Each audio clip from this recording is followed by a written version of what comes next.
Everyone, मैं Sudha Singh ideal institute में आप सभी का बहुत बहुत स्वागत करती हूँ। दोस्तों, इस समय हम लोग अर्थालंकार पढ़ रहे हैं और अर्थालंकार के अंतर्गत आज हम लोग रूपक अलंकार के बारे में सबसे पहले पढ़ेंगे। तो आइए जानते हैं कि रूपक अलंकार किसे कहते हैं।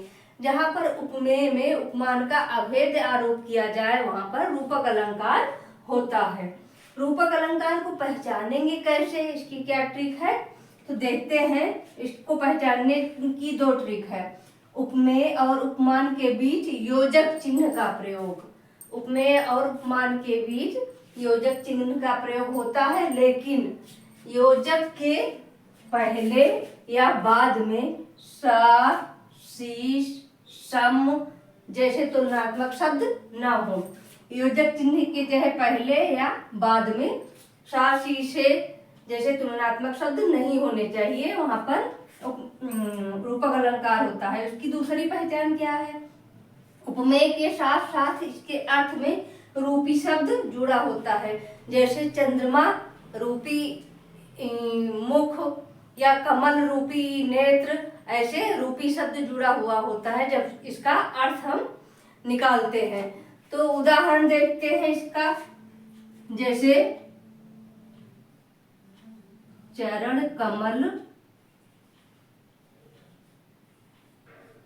चरण कमल बंदव हरिराई,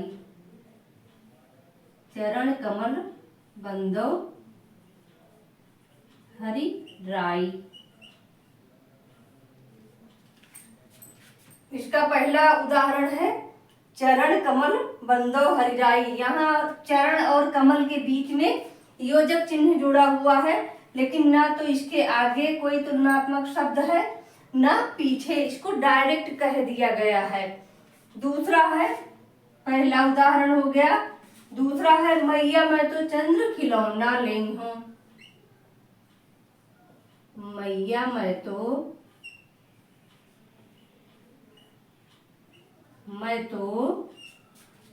चंद्र खिलौना, चंद्र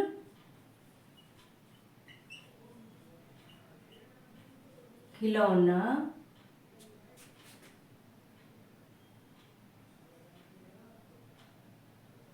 ली हूं। मैया मैं तो चंद्र खिलौना ली हूं। चंद्र खिलौना के बीच में योजक चिन्ह तो है, लेकिन न इसके आगे पीछे कहीं पर भी तुलनात्मक शब्द नहीं है, यानी कि चंद्रमा रूपी खिलौना। और यहाँ पर चरण कमल बंदो, चरण कैसे है, कमल के समान है, कमल रूपी चरण है। तो इस प्रकार जो है इसके अर्थ में रूपी शब्द जुड़ा हुआ होता है, यहाँ पर रूपक अलंकार होता है। अगला जो है, जैसे पायो जी मैंने राम रतन धन पायो, ये जो है राम रूपी रतन धन हमको प्राप्त हुआ। अगला है, हम रूपक अलंकार के बाद कौन सा पढ़ेंगे, उत्प्रेक्षा। उत्प्रेक्षा है अगला हमारा है, आइए देखते हैं। अगला है हमारा उत्प्रेक्षा अलंकार। उत्प्रेक्षा अलंकार में जहां पर उपमेय में उपमान की कल्पना की जाए वहां पर उत्प्रेक्षा अलंकार होता है। उत्प्रेक्षा शब्द का ही मतलब होता है कल्पना करना। कल्पना, उत्प्रेक्षा का मतलब होता है, उत्प्रेक्षा का मतलब कल्पना, यानी जहां पर उपमेय में उपमान की कल्पना की जाए। रूपक में उपमेय में उपमान का अभेद आरोप किया गया था, उत्प्रेक्षा में उपमेय में उपमान की कल्पना की जाए वहां पर उत्प्रेक्षा अलंकार होता है। अब इसकी पहचान क्या है, इसको पहचानेंगे कैसे कि यहाँ पर उत्प्रेक्षा अलंकार है, तो यहाँ पर मनु, मानो, मनो, मनः,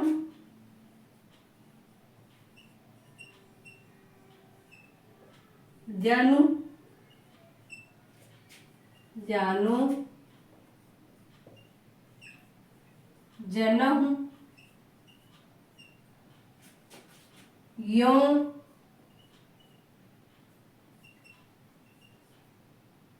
ज्यों आदि शब्द आए।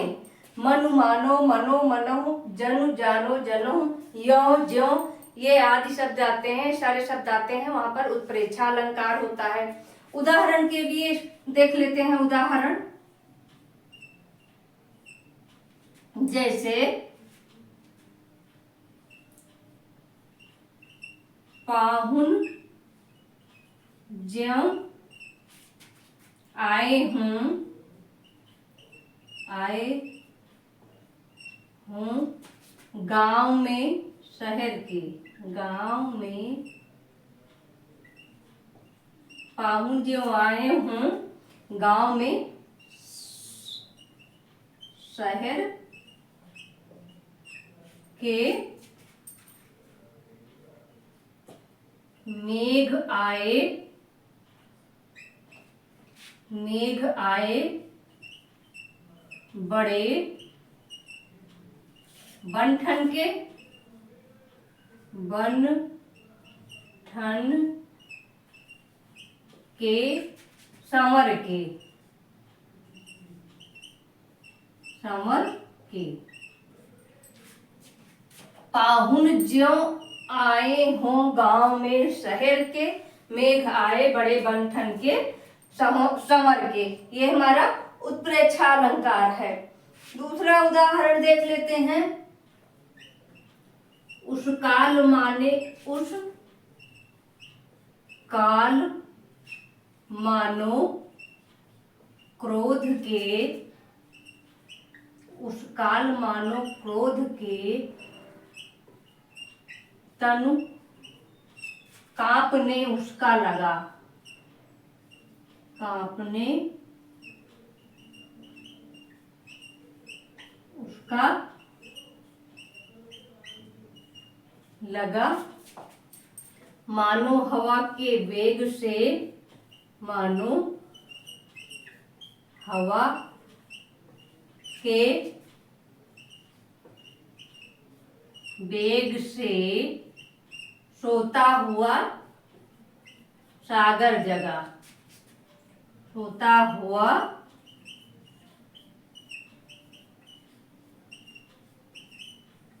सागर जगा। दूसरा उदाहरण है। उस काल मानो, मानो शब्द आया हुआ है, क्रोध के तनुकाप ने उसका लगा, मानो हवा के वेग से सोता हुआ सागर जगा। तो इस प्रकार इसको बहुत ही आसानी से उत्प्रेक्षा अलंकार पहचान सकते हैं कि यहाँ पर उत्प्रेक्षा अलंकार है। अगला है नेक्स्ट हमारा संदेह अलंकार। अगला है हमारा नंबर 4 संदेह अलंकार। अब जानते हैं कि संदेह अलंकार किसे कहते हैं। जैसे कि नाम से ही पता चल रहा है कि इसमें संदेह बना रहता है, कोई वस्तु निश्चित नहीं हो पाती कि क्या है। तो इसको परिभाषित कैसे किया जाता है। जहां उपमेय और उपमा में, जहां उपमेय और उपमान में संदेह बना रहे और निश्चय न हो पाए, निश्चय न हो सके, वह संदेह अलंकार होता है। इसकी पहचान क्या है। इसकी पहचान है कि आता है कि अथवा, चाहे है कि शब्द आए या फिर जो है अथवा शब्द आए, इन शब्दों का प्रयोग इसमें मिलता है। जैसे उदाहरण के लिए हरिमुख, यह आली, हरिमुख, हरिमुख यह आली की कैधो उगो मयंक, हरिमुख यह आली की कैधों उगो मयंक।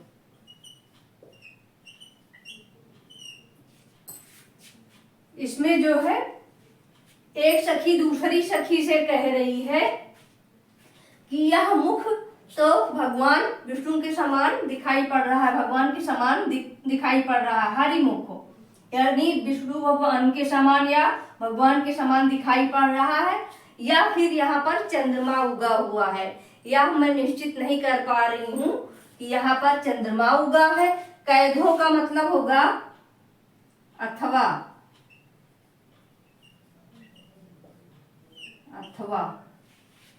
यहाँ पर भगवान का मुख है अथवा चंद्रमा उदित हुआ है, या मैं निश्चित नहीं कर पा रही हूँ, यानी संदेह की स्थिति बनी हुई है, इसलिए यहाँ पर संदेह अलंकार है। दूसरा उदाहरण देख लेते हैं।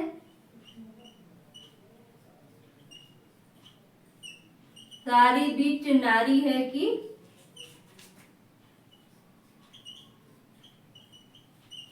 सारी बीच नारी है कि नारी ही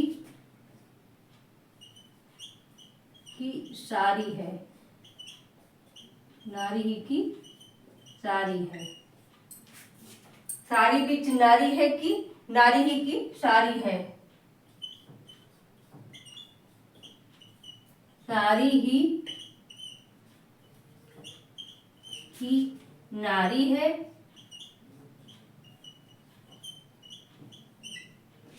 नारी ही की सारी है।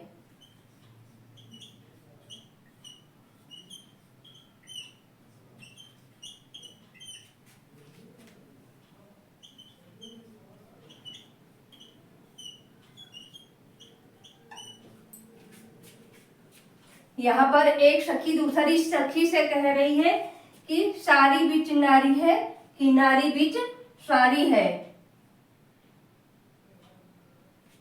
सॉरी, सारी बीच नारी है कि नारी बीच सारी है।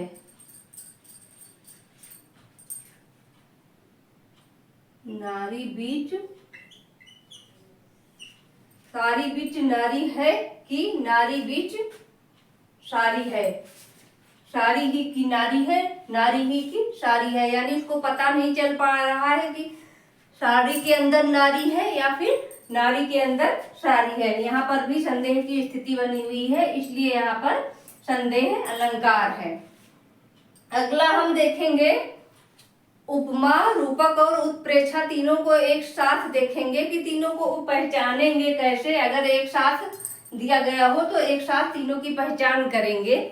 देखते हैं, इसके आगे देखते हैं उपमा अलंकार, रूपक अलंकार और उत्प्रेक्षा अलंकार को अगर एक साथ दिया जाए तो कैसे पहचानेंगे। उपमा अलंकार में जैसा कि हम लोगों ने पढ़ा कि सा, सी, से, सम, ये सब तुलनात्मक शब्द आते हैं।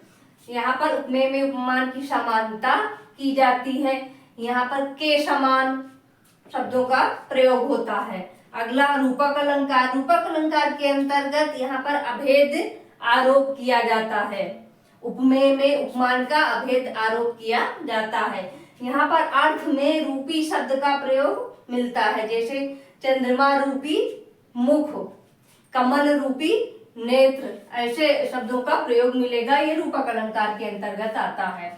उत्प्रेक्षा में आएगा मानो की, यानी कि उत्प्रेक्षा का मतलब ही होता है कि कल्पना करना, किसी चीज के अंदर दूसरी चीज की कल्पना करना, जैसे कि मानो की यहाँ पर शब्द आएगा, यानी कल्पना। उपमेय में उपमान की कल्पना की जाती है। यहाँ पर उत्प्रेक्षा अलंकार होता है, जो कि हमने पढ़ा था मन मानो, मनो, जनु जानो, जनो, ये सारे शब्द आते हैं, वहां पर उत्प्रेक्षा अलंकार होता है।